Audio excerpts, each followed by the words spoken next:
I hope you guys are all ready for 2019, and I hope that 2018 was a great year for you. But if it wasn't, guess what? A new year is starting in just a few weeks. I want to lose weight. I am finally doing it.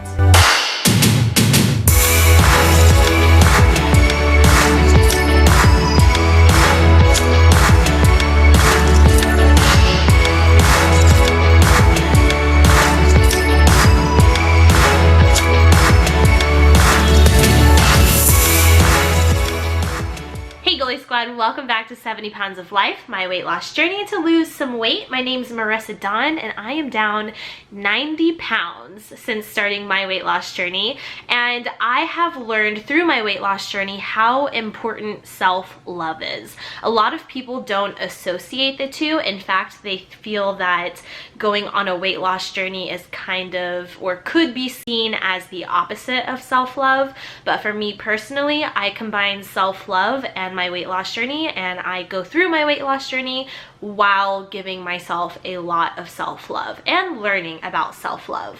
So this video is going to be some ideas for New Year's resolutions in regards to self-love, basically how to set your new year up in a positive and a kind way to yourself. So some ideas to focus on self-love for New Year's resolutions for 2019. Number one, the first idea that I'm going to throw at you guys is to think about maybe taking care of your body more than you have in the past.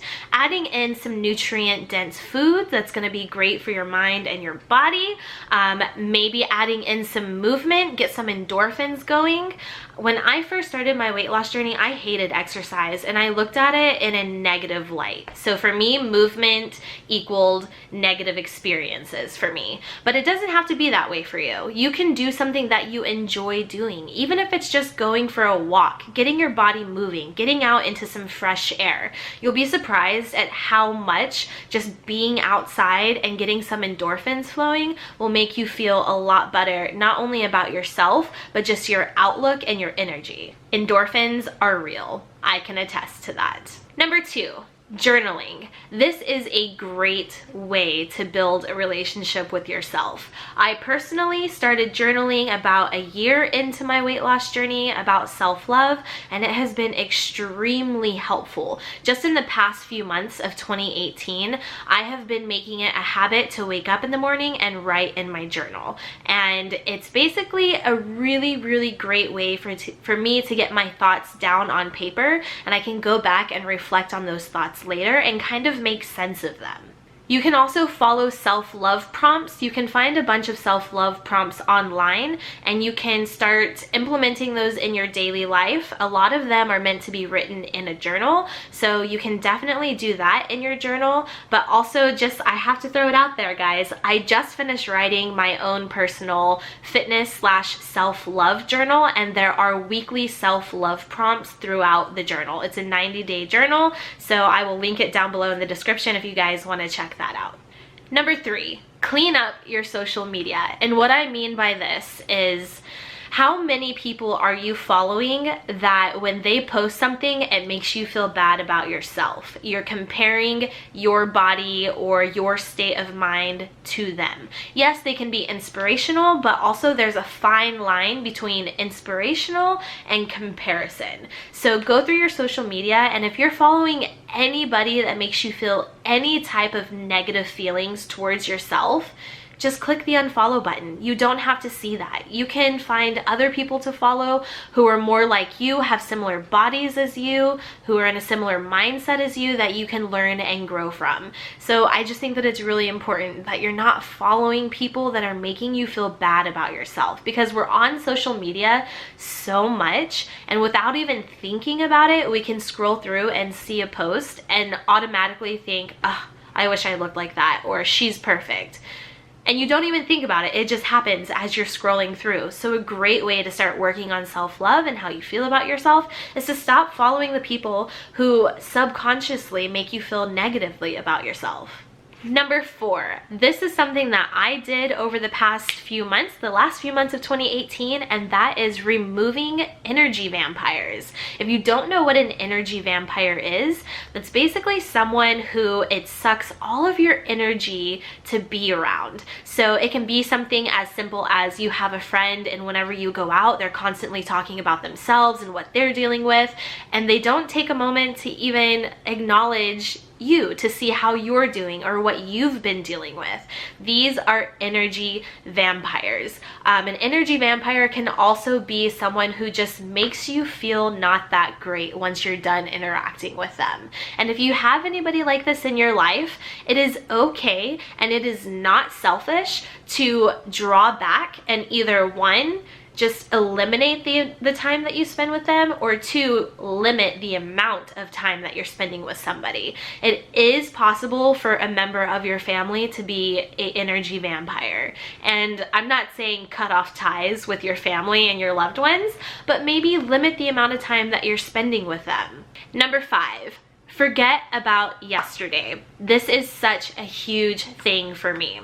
Your past does not define your future. It doesn't define what you're doing right now. So don't let what happened yesterday or weeks ago or years ago define how you're feeling about yourself currently and the actions that you're taking on a daily basis. Focus on the now. Focus on what you can do right now to better your relationship with yourself or to do something that's going to make you feel good and make you feel happy. Number 6, morning affirmations. Oh, morning affirmations. Guys, if you don't do this, I'm telling you right now, you need to start. I just started about 2 weeks ago doing morning affirmations, and I am feeling fantastic. If you don't know what an affirmation is, it is basically and I'm gonna put this in like bro science for you because I don't know technical terms when it comes to this, but affirmations are basically phrases or sentences or statements that you are saying to yourself. So you can write your morning affirmations down in your journal, but also you want to say them out loud to yourself. So what I've been doing every morning is when I wake up, I come to my little mat area and I meditate and I breathe, and then I do my morning affirmations and write in my journal. So I will write out my affirmations into my journal, and an example of an affirmation, what was my affirmation this morning? Oh, what was it? Hold on, let me look, I have to look. So one of this morning's affirmations was, I am stronger than any excuse. And I sit right there behind the camera, you guys can't see it. I look into the mirror and I say my morning affirmations 20 times while looking at myself in the mirror. And it's just you putting positive vibes into the universe and speaking positive things. And by the time I'm done with my morning affirmations, I am feeling so empowered and just so great about myself. And it reflects in my day. It reflects how I feel going through challenges throughout my day. And if I need to, I'll go back to my morning affirmation midday and I'll say it a few more times. It's just a really great way to get you in a positive mindset, because your mindset dictates how your day is going to be. Number 7, meditation and breathing. I feel like meditation has really changed my life over the past 6 months.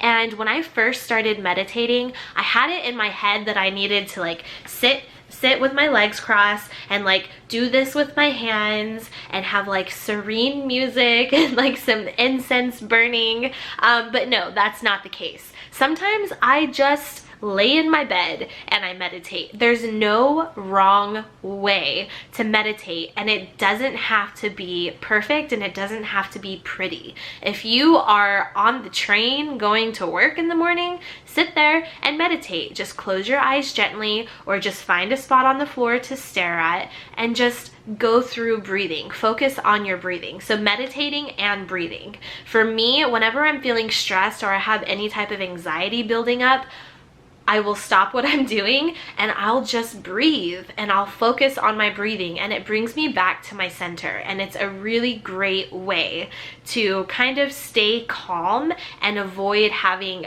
high anxiety. The thing about meditation, and I think a lot of people, including myself, get this wrong when they first started, is that they think that meditation is a way to kind of avoid the emotions that they're feeling. But what I personally have learned over the past 6 months is that meditation is not that. You don't want to ignore those emotions that you're having. The point of meditation is to be able to sit there, acknowledge those emotions, sit with them, and still feel at peace. Basically, you're telling yourself, okay, yep, there's that anxiety that I'm feeling. Yep, there's that depression that I'm feeling. Yep, there's the feeling of negativity because I didn't accomplish this goal. You're acknowledging them, but you're telling yourself, okay, there it is, I see it, but I'm gonna focus right here, and I'm gonna come back to my center, and I'm gonna feel at peace, even though there's a whole bunch of BS flying around me. Because you don't want to let your emotions dictate how your day is going to be, or dictate what actions you're gonna take in the day. So you want to be able to acknowledge those emotions, feel at peace with those emotions. They're valid emotions, but don't let them dictate your day or what you're going to do or the actions that you're gonna take throughout your day. Meditation and breathing is a great way to kind of get comfortable and embrace those sucky emotions. Number 8, commit to better sleep. This one is especially important because when you get better sleep, your mood improves, you can think much clearer, your interactions with other people improves, your energy is better, you just feel fresh, you feel like you're ready to take on the day. So trying to get, for me, I need a solid 7 hours of sleep at least. I know that there's some people who say like, oh, you should have at least like, I don't know, whatever that number is, but I think it's different for everyone. So figure out what that sweet spot is for you, and then make sure that you're getting a good amount of sleep every night. And one tip to help you get better sleep is to put your phone down an hour before bedtime. Most of the time there's blue light on your phone, and that blue light, they've done studies and it's shown that it increases your brain activity, and it's harder for you to fall asleep or to get your brain to go into like relaxation mode because of that blue light. So there is a setting on most smartphones where you can set a timer to turn the blue light off and to go into the other light setting. I can't remember what the other one is called right now, but you can turn the blue light setting off and have the other one come on. But I think it would probably be best to try and eliminate using your phone an hour before bed. Number 9, do more of what you love. So write out a list, right? List out everything that makes you happy or everything that you love. It can be going for a walk, spending time with family, watching Netflix, cooking, anything that you love or you like to do. Write it out and then figure out a way to implement doing at least one of those things once a week. I think that that is a beautiful New Year's resolution, to be able to make time for yourself to do the things that you love. And lastly, number 10, unplug. So we are always on social media, we're always doing something digital or watching TV. Maybe it would be really good for you to take one day a week. So maybe every Sunday, you're just offline, you're unplugged, you're disconnected, you're focusing on the now. Get out and go and do something with your family instead of being in front of the TV or on social media. Unplugging is something that I'm going to be implementing in my New Year's resolutions this year, and I think that it's going to be very helpful for me, considering this is my job. Social media and just being online all of the time is my job. So I think that it'll be really helpful for me to spend some quality time with myself and not focusing on what's going on online. Also, there's a lot of negativity in the news and just online with articles and stuff, so it would probably be beneficial to unplug at least once a week. And if you can't commit to an entire day, then commit to a few hours once a week. I'm gonna put a link to a video where I talked about how to create realistic and obtainable New Year's resolutions. So if you want to do any of these ideas that I threw at you guys today, make sure that you go and watch that video and you set yourself up for success. You want to make sure that the goals are specific, they're obtainable, you can do it in a timely manner. It's all in that video. Make sure that you're thinking about those ideas whenever you are deciding on what your New Year's resolutions are going to be. I hope that you guys maybe got some good ideas for some self-love resolutions. Start small, work your way bigger. Just remember that you don't have to be perfect. It doesn't have to be perfect. Any type of little baby steps that you make is progress, and a bunch of baby steps lead up to big steps and reaching your goals or your resolutions. So I hope this video was helpful, and I hope you guys are all doing fantastic. Remember, if you guys want to purchase the journal that I created, I will put the link down below. This journal is great for planning out your weight loss journey while also focusing on self-love. There's 30-day habit trackers in here. There's a monthly goal where you can track your measurements, you can track your weight, non-scale victories. But also, I think my favorite thing about this journal is that I made sure to include some self-love prompts in there. So for every week of this journal, there are self-love prompts for you to follow and to implement weekly into your plan for the week. So if you guys are interested in this, it will be for sale. I'm so proud of it. This is basically the journal that I always wanted when I was first starting my weight loss journey, and it just didn't exist. There's not many weight loss journal or planners that focus on self-love and fitness, so I went ahead and just wrote my own. So if you guys are interested in that, I'll put the link down below in the description. I'm very proud of it, and I'm very excited to introduce it to you guys. I hope you're all doing well, and remember, as always, guys, you hold the power in your hands to make any changes in your life that you want to make, and I will talk to you guys later. Happy 2019. Bye, guys.